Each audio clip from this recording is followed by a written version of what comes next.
So here's your second mistake for those of you taking notes. Don't mistake that headline area for your job title. This isn't really just your job title. This is your headline that is attached to every communication you send on LinkedIn to anybody. You want to talk to the COO of a company. You want to ask for an information interview. You want to make a comment on a group. The first thing they're going to read about you is this.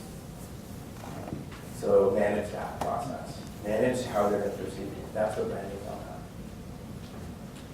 Okay. Now, for those of you with LinkedIn profiles who recognize this part, this is called your profile summary. The summary is analogous to that part of your resume just below your headline, which is your sort of professional statement. Yeah? Your professional statement. And what happens is a lot of people ramble on and on like this one. This is a bad example. Because if I'm a hiring manager and I have 300 other people applying for this job, I've got a stack of resumes like this. I'm not going to have time. I'm going to give you probably about 10 or 20 seconds, right? 10 or 20 seconds. So ones that are shorter, like this one, are going to do you a lot more service. Keep it really short. Keep it really short because to be considered in the job market these days, you've got to get your message across quickly and powerfully. As powerfully as you possibly can. And here's your third mistake. The problem is that writing about yourself is really, really hard. Am I alone? Do you guys agree? I mean, that's why we have resume writers and copywriters and career coaches. I wrote a 360-page book in utmost detail on social media job search. I couldn't write one paragraph bio. Couldn't write it. I'd start, it wouldn't sound right, I'd forget some things. My wife would think it was stupid. So I had a professional writer write it. And so what I'm going to propose to you is that I know this is hard work. I know filling out that summary is, you get to that part of your profile, you're like, I don't know, I'll just put some bullet points here, or just write something without thinking. So what I'm going to propose is a 4-step process, a framework that you can use just to get that, the juices moving, the muse whispering in your ear. All right? So this is not in the handout, so you might want to write this one down. And if you want to follow along and try it, I'd really love to learn more about you and do some live coaching perhaps if you want to tweak it and get better. Okay, so the first step is who are you? When you pick up the phone and someone says, hi, who's this? Who are you? When you walk into a networking event and someone says, tell me more about yourself, who are you? Okay? I'm a social media strategist specializing in helping job seekers overcome the economy to find their dream job. Who are you? Who are you? Okay, that's the first question. Introduce yourself. The second question is, what do you do in the context of the problem you solve? What do you do in the context of the problem you solve? Does this sound familiar? We go back to that framework from personal branding, right? We have who are you and what are their problems, right?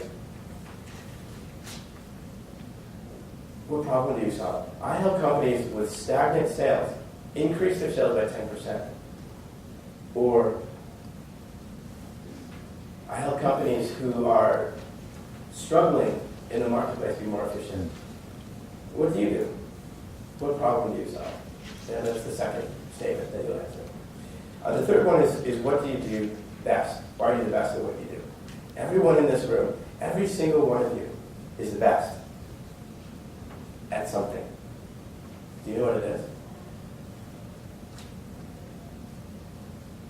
When I first started at Cisco, I started my career with a couple of very big successes. And I wouldn't really talk about them. I was trained to be modest. I think we all are. It's very uncomfortable for us to brag. It feels like we're bragging when we talk about our successes. So my boss took me aside and he said, look, Joshua, there are 50,000 employees at Cisco Systems, not even counting the contractors. You're not going to get anywhere if you hide behind your desk. Ring your bell. That was a big lesson for me. Sometimes you just have to talk about your big successes. Sometimes it's okay. Yeah. So this question is, where's your big success? What makes you the best at what you do? And the last part is how you end any good marketing piece. Anyone here with a marketing major? Some of you. Always end with a, yeah. Always end with a call to action. So that's 4. Always end with a call to action. Once they've read this about you, what do you want them to do about it? What do you want them to do? If you're looking for a highly talented, motivated, creative marketing professional, give me a call. Notice I didn't say, I just graduated, I'm really looking for a job. That's not our call to action. Our call to action is, if you're looking for an X, then give me a call, give me an email. Let's have a conversation, let's have a cup of coffee. What is it they want you, what is it they should do about you? Okay? Does that make sense to anybody? So just let's do a brief recap, and then maybe there'll be some brave souls here in the audience today who might want to try it out. I don't know. Okay. Everyone sort of avoids eye contact. No.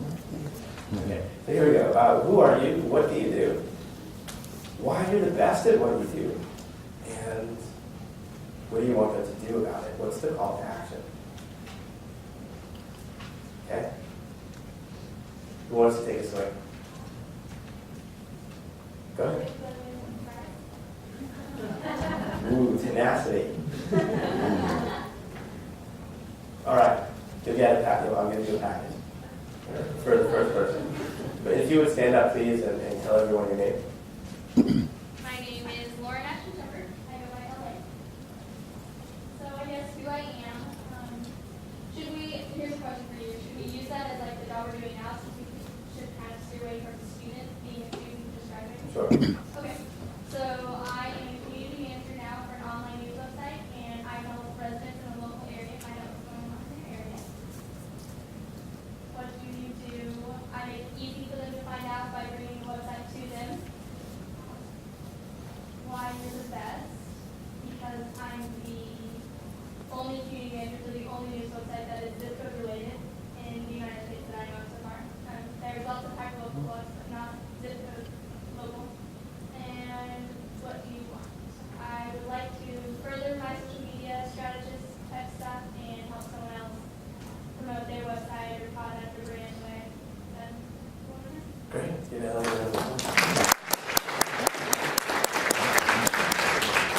And also, come down the look. yeah. So a little coaching for LA, if that's okay. Are you open to that? I am. So for your call to action, I would reframe it, right? So I would say, so if you're running a community-oriented blog and you're looking for a community manager who has experience, right, doing this kind of successful thing, then give me a call, right? So you frame it in the context of what they want rather than what you want.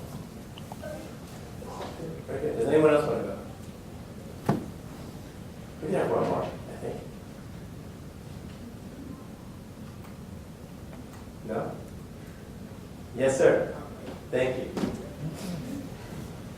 What's your name? Harrison Foster. Thank you. And, okay, for mine, I'm an actor. I perform. I entertain. What do I do? I give my talents and I show them to the world, or whoever is watching.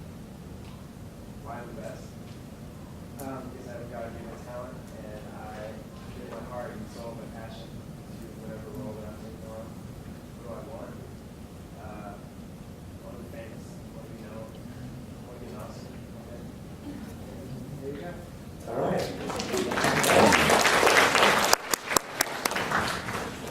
So, are you open to some coaching as well? Sure. Same advice for Ellen. It's not really what you want, but it's what you want them to do. So, if you're looking for a passionate, disciplined actor who's going to bring 100% of himself to a role, then I'd like to do an audition.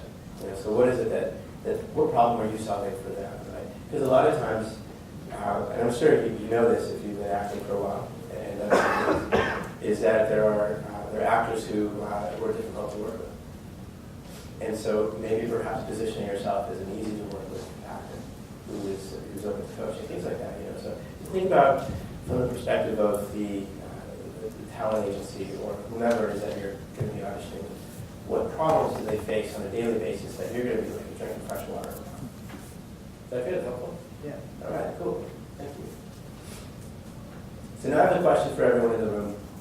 And this is a question that we have to ask ourselves at one point in our life, sometime in our professional career. And the question is, would you ever show up to a job interview naked?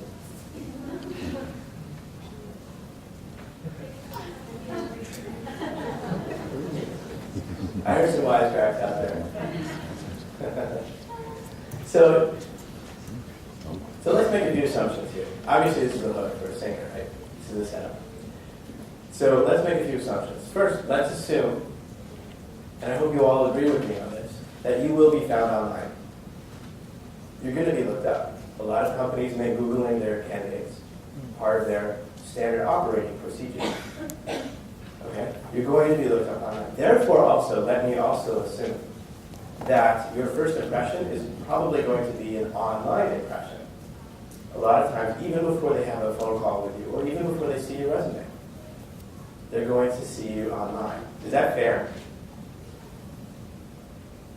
So why is your profile not complete?